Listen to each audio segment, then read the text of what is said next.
VOA Afrique. Bonjour à tous et merci d'être avec nous dans Votre Santé, Votre Avenir. C'est un plaisir de vous retrouver pour une nouvelle édition de ce programme sur VOA Afrique.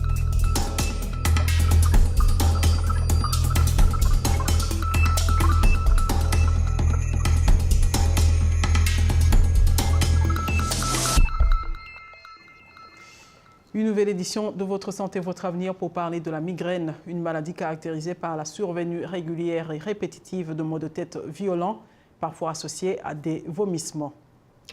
Oui, Rosine, les origines et les causes de la migraine sont nombreuses, comme nous le dira un spécialiste dans cette édition, et celles-ci peuvent généralement être soignées et traitées. Et avant de tendre le micro à nos intervenants, regardons d'abord ce que certains d'entre vous, chers téléspectateurs, disent des causes de la migraine. Ah, une migraine. Quelqu'un peut avoir une migraine quand il est stressé. Et aussi, peut-être il y a une forte chaleur ou quand il est malade. Les causes d'une migraine, entre autres, il y a l'alcool par exemple. Il y a par exemple manque de sommeil ou un travail intense. Ça peut toujours conduire à une migraine. Selon moi, il y a plusieurs causes de migraines. Il y a des migraines qui sont dues au milieu environnemental. Il y a des migraines qui sont dues peut-être, je peux dire, à la chaleur.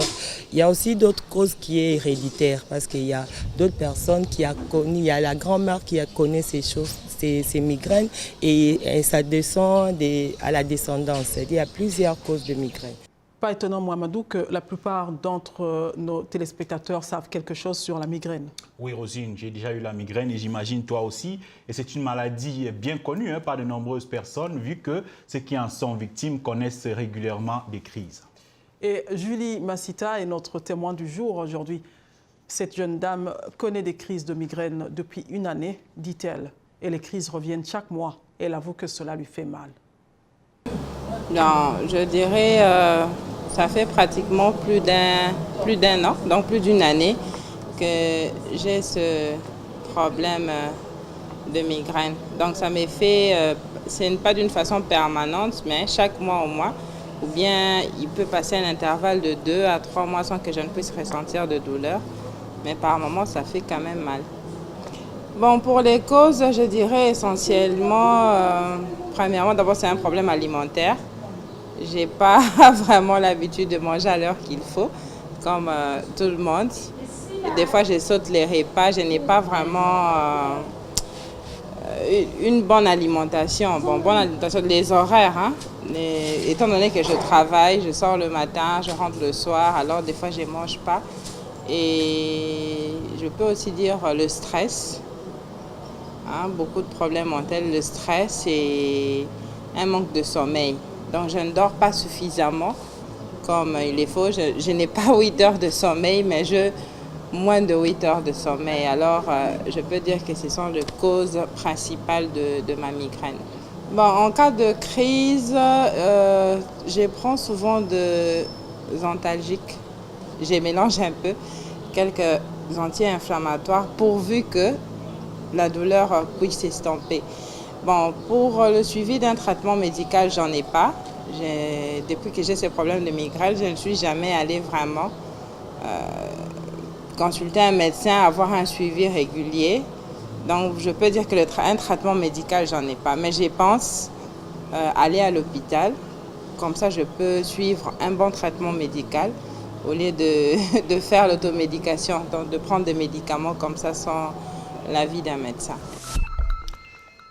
C'était Julie Massita, une victime de migraine. Et il faut dire, Rosine, que c'est bien de connaître les causes, mais celles-ci sont complexes puisqu'elles varient d'une personne à l'autre. Tout à fait, Mohamedou. Et c'est pour cette raison qu'il faut toujours consulter un médecin, surtout lorsque les crises reviennent souvent. Tout à fait.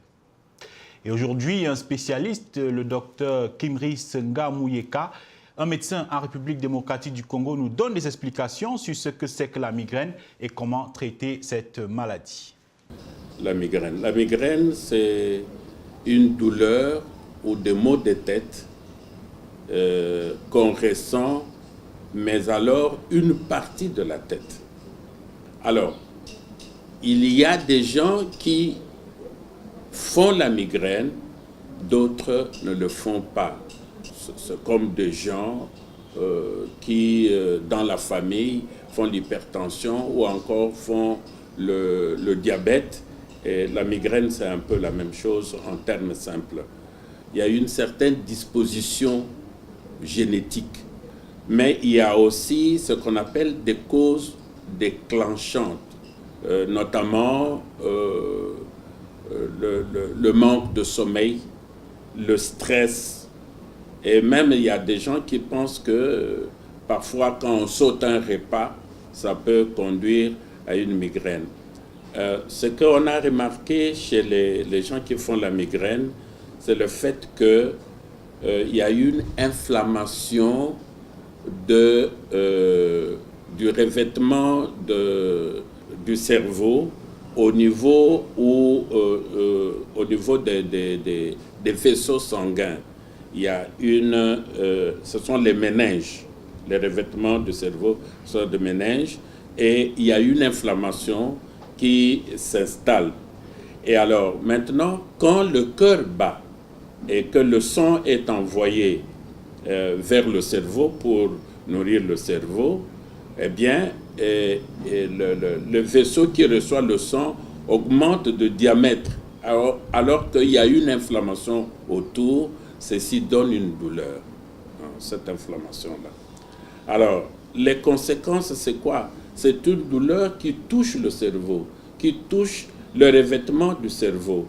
Et ça fait mal, ça fait mal. Et cette douleur suit le rythme du battement du cœur.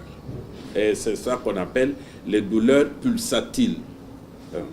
Alors, les conséquences, c'est quoi? C'est que c'est quelqu'un qui ne va pas aller travailler, qui sera comme qui dirait handicapé entre guillemets. Les gens pensent que quand on est malade, c'est l'affaire du médecin ou de l'infirmier. Le malade doit participer au traitement. Le malade lui-même doit se connaître, doit savoir souvent quand il y a une migraine qui commence, quelles sont les circonstances qui provoquent cette migraine. Et qu'est-ce qu'il faut faire? Éviter simplement de se trouver dans telles circonstances. Dormir tard peut déclencher une migraine. Et qu'est-ce qu'il faut faire? Il faut simplement dormir à temps. Mais le gouvernement aussi peut savoir qu'il y a des gens qui peuvent faire la migraine, bien payer les gens pour qu'ils aient les repas de façon régulière. Donc tout le monde intervient. C'était dans les explications du docteur Nga Mouyeka qui nous parlait des causes difficiles à combattre puisqu'elles ne dépendent pas toujours aux unes de la volonté du malade. Mais comme nous l'a dit le docteur Nga Mouyeka, c'est toujours mieux d'essayer. C'est toujours mieux d'essayer justement parce que ça peut se traiter quand on connaît surtout les causes. Exactement. Comme il vient de le dire, le stress, le manque de respect d'heures de repas. Exactement. Tout ça, il faut vraiment respecter. À présent, chers téléspectateurs, la question du téléspectateur. Celle-ci nous vient de Christian Joël qui nous demande quelles sont les conséquences éventuelles de la syphilis.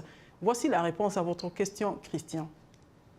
La syphilis est une maladie sexuellement transmissible liée à une bactérie appelée le Treponème pallidum. La syphilis évolue en plusieurs phases et sur de nombreuses années. Au niveau de la phase primaire, après l'apparition, la disparition du chancre syphilitique, la syphilis peut évoluer à bas bruit de façon silencieuse sur plusieurs années. Et là, effectivement, les personnes qui souffrent de la syphilis et qui ne se seront pas fait soigner, le traitement étant simple, c'est juste un traitement par des antibiotiques, notamment la pénicilline, ces personnes ne seront pas fait dépister et qui ne se seront pas fait soigner risquent des troubles cardiovasculaires assez sévères. Ils peuvent aussi avoir des troubles psychiatriques et même des troubles neurologiques. Et chez les femmes enceintes, on assiste parfois à des avortements. Et bien évidemment, la syphilis expose parfois à des infections plus courantes, plus fréquentes au VIH-Sida. Et c'est la fin de cette édition de Votre Santé, Votre Avenir, une édition qui était consacrée à la migraine. Et si vous avez encore des questions sur la migraine ou sur d'autres sujets santé, visitez tout simplement notre page Facebook VOA Afrique. Vous pouvez aussi nous envoyer vos questions sur le numéro WhatsApp 001 240 466 88 62.